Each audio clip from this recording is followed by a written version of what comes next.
할렐루야, 여러분 진정으로 반갑습니다. 오늘도 하나님께서 우리와 함께 나누기 원하시는 생명의 밥상을 함께 나누도록 하겠습니다. 하나님이 6일 동안의 창조의 기간을 통해서 우리 인간들을 얼마나 아름답고 정성스럽게 만드셨습니까? 또한 우리 인간과 함께 공존하도록 우주 만물의 모든 피조물들을 주님께서 다 창조하셨죠. 그런데 어느 정도의 긴 시간이 지난 다음 여러분도 알다시피 노아라는 그 할아버지 한 분이 살아계셨을 때 그 노아에게 이야기를 합니다. 내가 이 땅을 지은 것을 내가 마음이 심히 내가 후회를 한다. 그러면 내가 이 지구상에 있는 모든 것들을 내가 다 심판할 것이야. 그러니 너는 내가 명하는 지역에 가서 방주를 만들어서 기다리고 있어라. 대기하고 있어라. 아마 그런 이야기를 들었을 때까지만 하더라도 노아의 마음속에는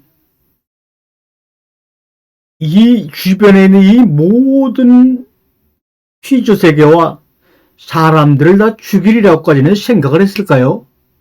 아마 제 생각에는 그렇게까지 하실 하나님이 아니야 라고 아마 생각을 했을 것입니다.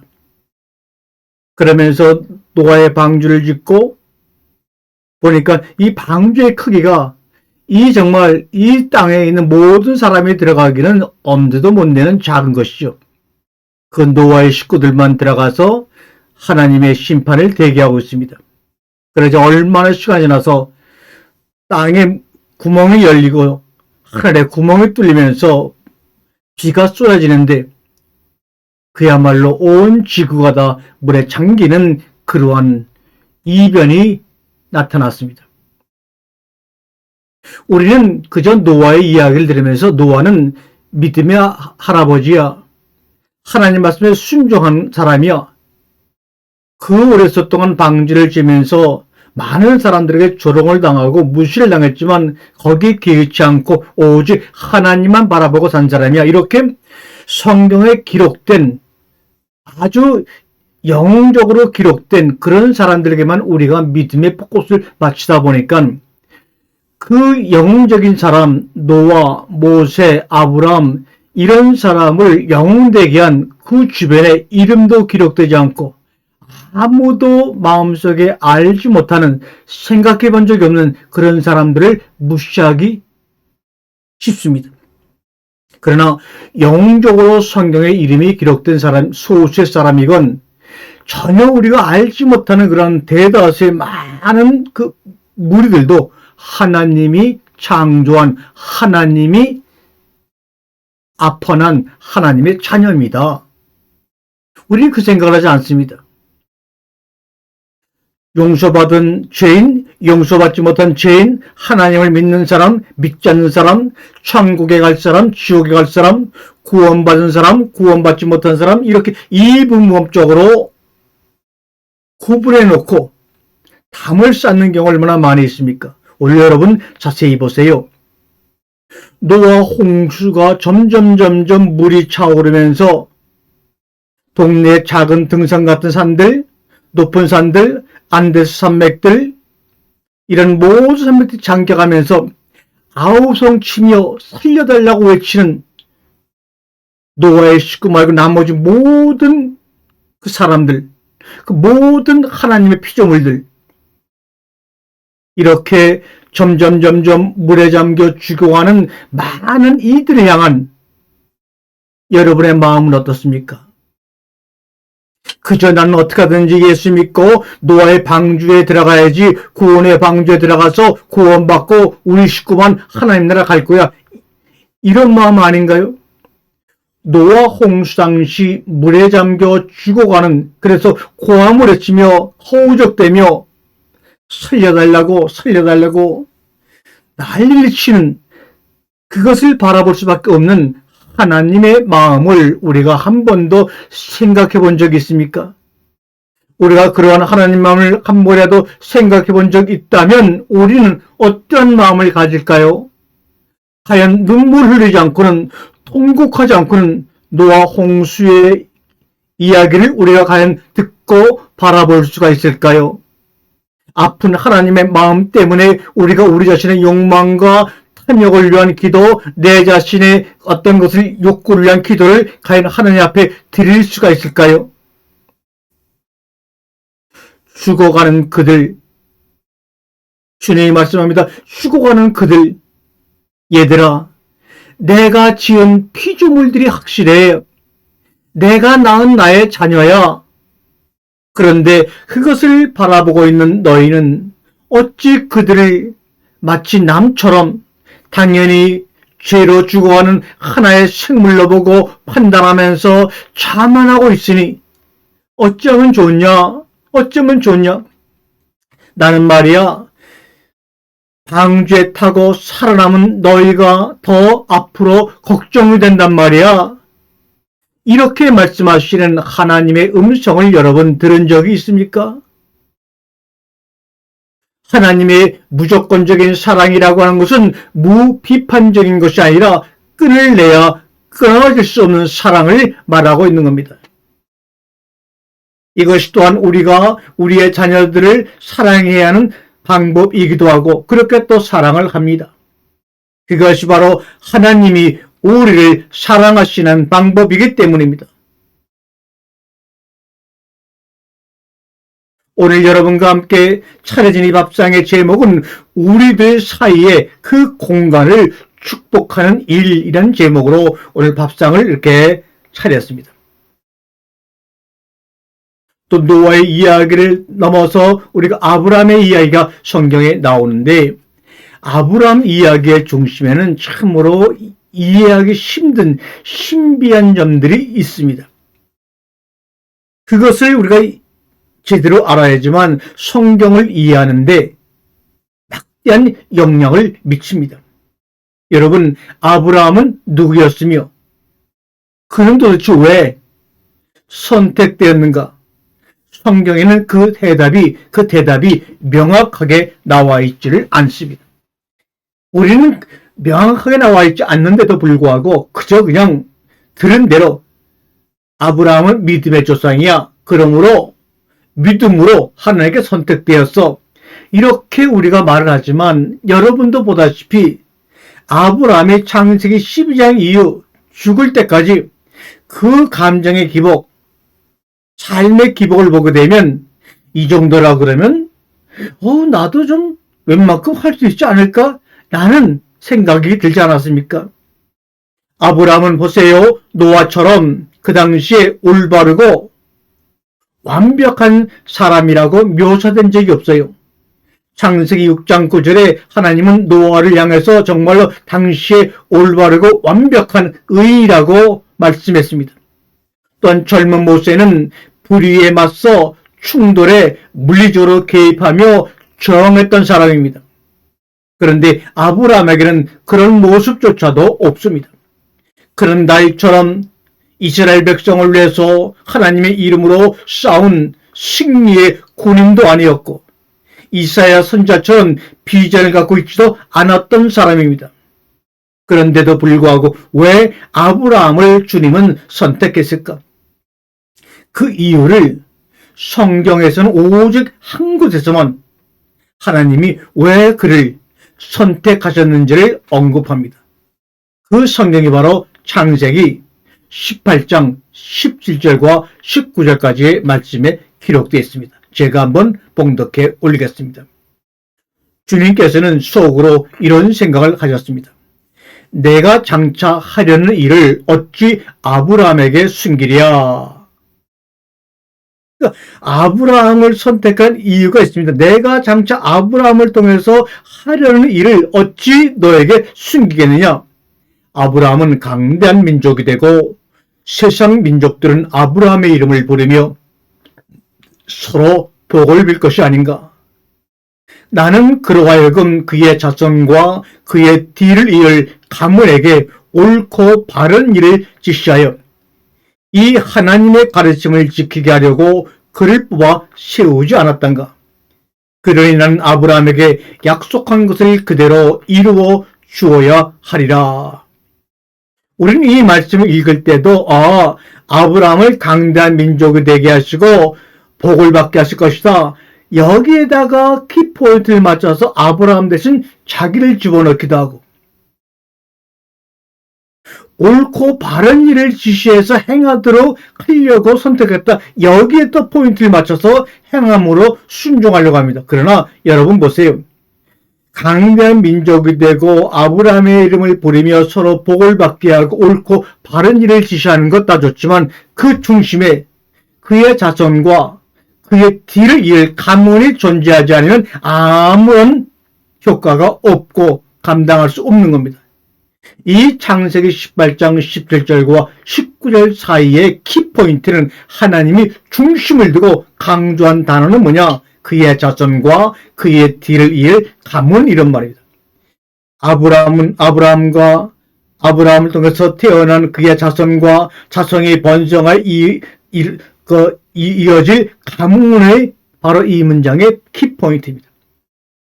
아브라함은 그의 자손에게는 뭐가 됩니까? 아버지가 됩니다. 그의 가문에게 뭐가 됩니까? 조상이 됩니다. 이 18장에서 하고자 하는 말은 아브라함은 아버지가 되기 위해 선택받았다는 것을 여러분 눈치를 채셔야 합니다. 왜요? 실제로 아브라함의 원래 이름인 아브라함은 강한 아버지를 뜻한다는 건 여러분 이미 다 알고 계시지 않습니까? 그리고 하나님을 위해서 이름이 변경이 되었는데 그 확장된 이름 또한 많은 민족들의 아버지다라는 뜻을 가지고 있는 것을 봐도 충분히 캐치해낼 수가 있습니다. 이런 점에 우리가 주목하자마자 우리는 곧 인류 역사에서 첫사람에게 주어진 고유명사가 바로 뭡니까? 하와입니다. 그 이유는 아담이 그 여자는 인류의 어머니다라고 말했기 때문인 것을 기억하게 되죠. 우리가 창세기를 보게 되면 어머니의 신분이 아버지 신분보다 훨씬 더 먼저 주목을 받았다는 사실입니다. 또 과거 많은 신화에도 여신이 먼저 있었지 남신이 먼저 있었던 것이 아니고 모든 신의 우등은 여신이었습니다. 그래서 그리스 로마 신화에도 가이아라고 하는 대제 여신에서부터 모든 신들이 태어났다고도 얘기하죠. 그러면 아버지의 신분보다 아담의 신분보다 모든 인류의 어머니라는 이름을 가진 하와가 더 주목을 받은 이유는 어머니의 신분이란 자녀를 낳는 생물학적 기능이 있기 때문입니다. 그런 생물학적 기능이 있음으로 말미암아 자손이 번성해지는 겁니다. 그리고 문화적으로 그 번성된 그 중심에 아버지라는 단어가 만들어졌지요. 아브라함은 아버지가 되기 위해 선택되었다. 그 말이 뭡니까? 너희들을 엘로힘, 바알, 신 다양하게 부르지만 나는 그런 것 아니야. 나는 너희를 나의 자손으로 삼은 바로 아버지야라고 하는 것을 아브라함 개인을 통해서 우리에게 확실하게 주목시키고 각인시키기 위한 것입니다. 예수를 통해서 아버지라고 우리에게 다시 한번 우리에게 말씀하신 것처럼 그 시작은 바로 아브라함으로부터 시작이 된 겁니다. 이스라엘 하나님, 우리의 하나님은 부모가 자녀를 사랑하고 돌보듯이 우리를 사랑하시고 돌보시는 그 하나님이 바로 우리의 아버지라는 것을 우리에게 가르쳐 주시고 깨닫기 위한 것이었습니다. 때때로 하나님은 우리의 아버지라고도 묘사됩니다. 말라기장 10절에 우리의 아버지는 한 분이 아니시냐, 우리를 내신 하나님도 한 분이 아니시냐, 이렇게 말합니다. 특별히 이사야 마지막 부분에서는 하나님이 어머니로 묘사가 되죠. 이사야 19장 15절입니다. 어미가 자식을 달래듯이 내가 너희를 위로하리라. 이사야 66장 13절 말씀이군요. 그리고 이사야 19장 15절. 여인이 자기의 젖먹이를 어찌 잊으랴. 자기가 낳은 아이를 어찌 가엾게 여기지 않으리. 어미는 혹시 잊을지 몰라도 나는 결코 너를 잊지 아니하리라. 우리 하나님의 1차적인 속성은 함께 아파하는 마음입니다. 그 히브리어 라마는 자궁을 뜻하는 렘에서 왔습니다. 마음, 함께 아파하는 마음. 그것이 바로 하나님의 속성입니다. 이처럼 하나님과 우리의 관계는 우리가 부모와 맺는 관계와 깊이 연관되어 있으며 하나님에 대한 우리의 이해가 깊어지게 될 때 우리가 자녀들을 온전히 축복할 때입니다. 오늘 어느 젊은 어머니가 이렇게 말씀을 하는 것을 제가 들었습니다. 목사님, 저는 이제 부모가 되어 하나님과의 관계를 훨씬 잘 맺을 수 있게 되었습니다. 그러세요? 어떻게요? 우리가 통제할 수 없는 무엇인가를 창조한다는 것이 어떤 것인지를 이제 비로소 알게 되었기 때문입니다. 하나님의 마음이, 우리를 향한 하나님의 마음이 이와 같지 않을까? 라고 말씀하십니다. 이런 마음, 하나님의 마음이 이와 같지 않을까? 이건 무슨 말입니까? 하나님이 말씀합니다. 나는 너 아담을 통제할 수 없을 것 같구나. 이런 말입니다.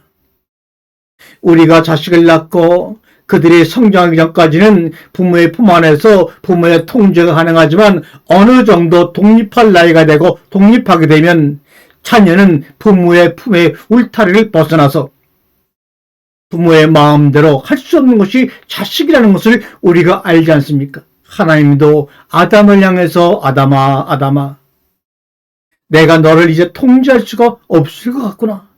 이것은 어떤 잘못된 현상을 보고 말씀하는 것도 아니고 하나님이 포기하는 것도 아니고 하나님이 품어서 낳은 자녀의 온전히 성장하는 모습을 보고 말씀하신 것입니다. 그렇게 말씀하시면서 그의 자녀인 아담이 살아갈 미래를 미리 알고 계신 하나님은 그것을 바라보면서 말씀은 안 하셨지만 함께 아파하는 마음을 가지시고 있는 것이 바로 하나님의 속성이요 마음입니다.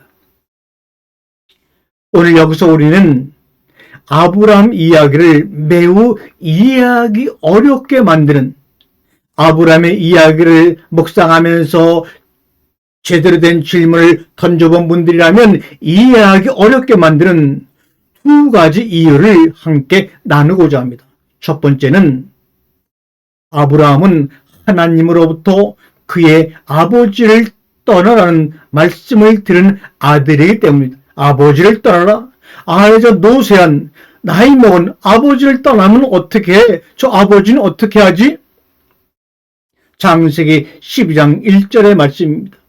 내 고향 친척과 아비의 집을 떠나라. 두 번째는 아브라함은 하나님으로부터 그의 아들을 제물로 바치라는 100살에 가까스를 얻은 아들을 바치라는 말씀을 들은 아버지이기 때문입니다. 하나님께서는 아브라함에게 이렇게 명령했습니다. 22장 2절의 말씀이죠. 사랑하는 내 아들, 내 외아들 이삭을 데리고 모리아 땅으로 가거라. 거기서 내가 일러주는 산에 올라가 이삭을 번제물로 나에게 바쳐라. 이것이 어떻게 말이 됩니까? 누구에게든 이런 일을 명령하신 하나님을 누구도 이해할 수 없습니다. 그런데도 우리는 이해한 것처럼 믿음으로 받아들인다고 말하면 아닙니다. 하물며 하나님이 아브라함을 선택하여 부모, 자녀, 부자주 간의 관계에 대한 역할 모델이 되도록 하신 경우에는 더더욱 이해할 수가 없지요. 성경을 자세히 보게 되면 하나가 되기 전에, 연결이 되기 전에 분리가 있어야 됨을 우리에게 말씀합니다. 우리가 부모에게 좋은 자녀들이 되기 위해서는 우리 자신이 될 수 있는 나만의 공간을 가져야 합니다.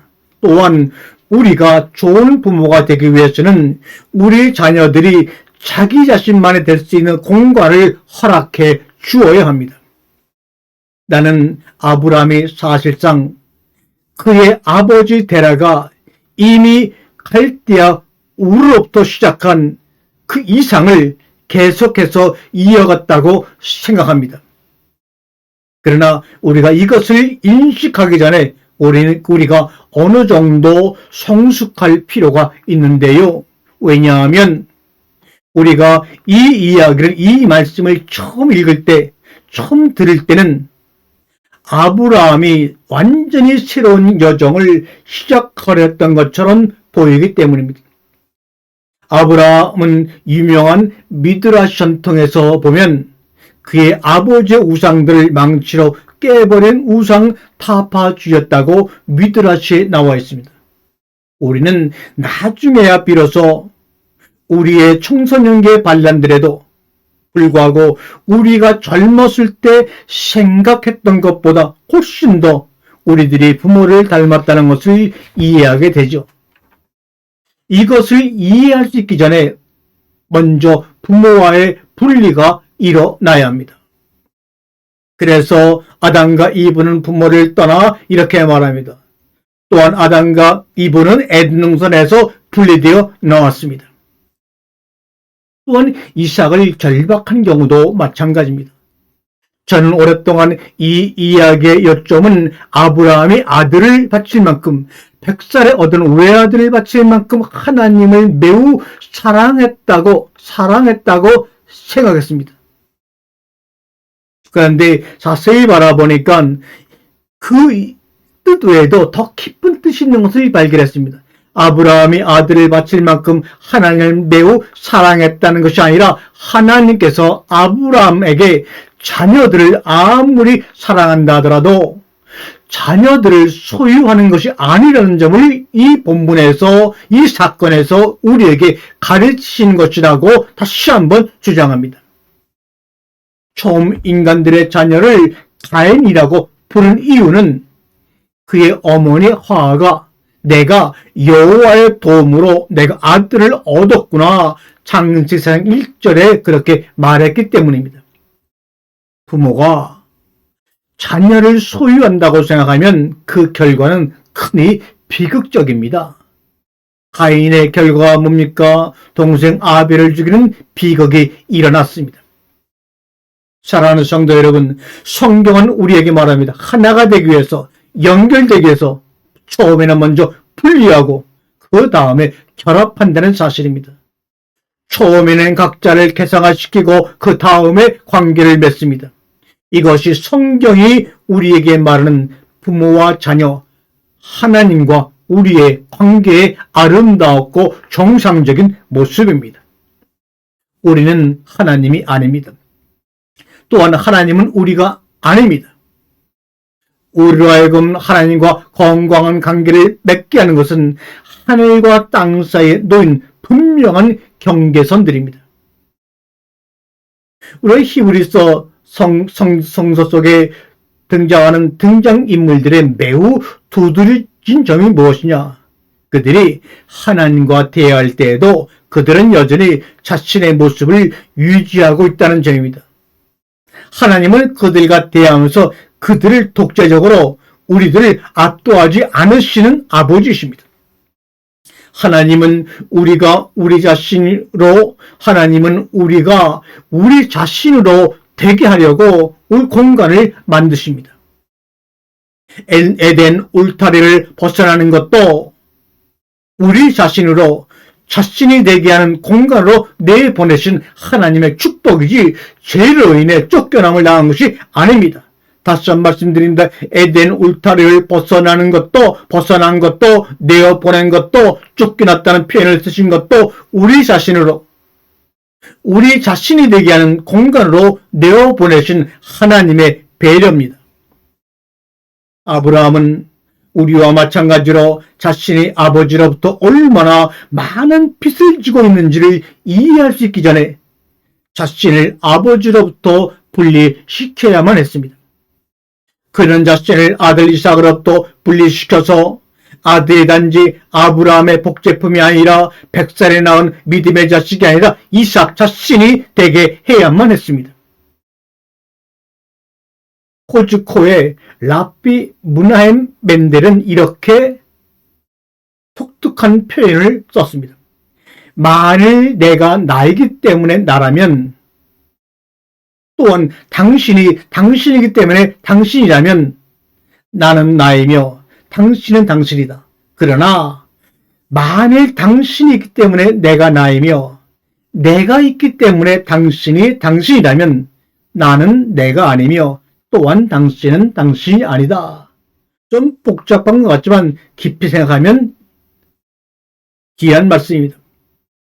그러나 하나님을 아버지라고 부르는 우리 외에 그 외에 우리가 믿었던 많은 세상의 수많은 세상의 신들은 무조건 인간들을 자신의 권위 안에서 다른 신들과 우리들을 구속하려고 하고 오직 절대 복종만에 존재하는 세계로 우리를 이끈다는 사실입니다. 하나님은 부모가 자녀를 사랑하듯이 우리를 사랑하십니다. 그러나 자기 자식을 참으로 사랑하는 부모는 그 자식이 그 자신의 정체성을 발전시킬 공간을 만들어줍니다. 우리가 서로를 위해 만드는 공간이야말로 사랑의 햇빛처럼 꽃을 비추는 것입니다. 나무처럼 그 아래에서 자라는 식물에게 그늘이 되는 것이 아니라 인간과 하나님에게 사랑의 역할은 아일랜드 시인 존 오드나의 사랑스러운 표현처럼 우리들 사이의 공간을 축복하는 일입니다. 우리가 또 좀 더 성경을 자세히 읽어보면 성경은 세상에 대한 경이로움이 아니라 부조리에 대한 환거에서 시작되었다고 생각합니다. 하나님이 이렇게 우리에게 아름다운 것들 창조하셨어? 하는 어떤 경이란과 경탄감에서 시작한 것이 아니라 애굽에서 430년 동안 종살하며 우상을 섬겼던 그들을 애굽의 항거에 끄집어낸 항거로부터 다윗이 가나안 땅을 정복하고 여호수아가 가나안 땅을 또 이렇게 나누어 주고 예수님께서도 로마의 학정에 대항하고 그 수많은 성경에 보게 되면은 그리스의 애굽에서의 노예 생활, 가나안 정복 전쟁, 남북으로 갈라진 이스라엘의 모습, 아시리아에 정복되고 바벨론에 정복되고 페르시아에 정복되고 그리스에 정복되고 로마에 정복되고 도대체 이것은 전쟁 이야기 아닙니까? 부조리에 대한 환거에서 성경을 시작되었다는 사실을 우리는 인정해야 합니다. 그러는 가운데서도 우리는 더욱더 그 너머의 세계 하나님의 경이로움과 경탄을 또한 고백하게 됩니다. 하나님께서 아브라함에게 떠나가라 라고 하신 첫 번째 명령에 여러 차원을 나누어서 요약해 봅니다. 떠나가라고 하는 그 말씀 안에서 주님이 품으신 그 마음을 하나, 둘, 셋, 넷, 네 차원으로 한번 나누어서 또 자그마한 디저트를 나누어 드릴까 합니다. 그 떠나가라고 하는 그 명령은 첫째로 for yourself, 너 자신을 위해서 떠나랍니다. 너 자신을 위해서 떠나라는 명령으로서 그에게 중요한 것들, 아브라함이 속하고 우리가 속한 익숙한 곳을 떠나 미지의 세계로 가서 내가 될 수 있다고 믿는 존재가 되라 이 말입니다. 두 번째, with yourself, 너 자신과 함께 가라는 뜻으로서 너의 영향력을 한 장소가 아니라 많은 장소로 확장시키면서 하나님이 한 장소의 메인분이 아니라 우주 전체의 창조자이며 주권자임을 증언하라는 것입니다. 즉 너의 믿음, 너의 생활 방식과 함께 가라는 뜻입니다. 세 번째로 to yourself, 너 자신에게로 가라. 이 말은 영원의 뿌리로 가라는 뜻으로서 우리를 다른 어떤 누구로 만드는 모든 것을 떠나 진정한 우리 자신을 발견할 수 있는 외로운 여정을 시작하라 이 말입니다. 마지막 네 번째로 by yourself, 너 혼자 가라는 뜻으로서 혼자 독특한 존재가 될 각오를 한 사람만이 독특하신 한 분 하나님을 예배할 수 있다고 해석할 수가 있습니다. 사랑하는 성도 여러분, 역사 법칙 안에 사는 사람은 누구나 역사 법칙의 지배를 받지요.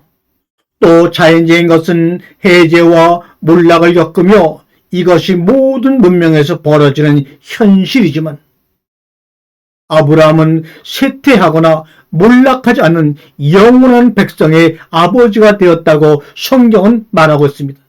믿음의 조상이라고 하지 말고 영원한 백성의 아버지가 되었다. 영원한 자녀의 아버지가 되었다고 이제는 고백해야 합니다. 암 올람 파테르.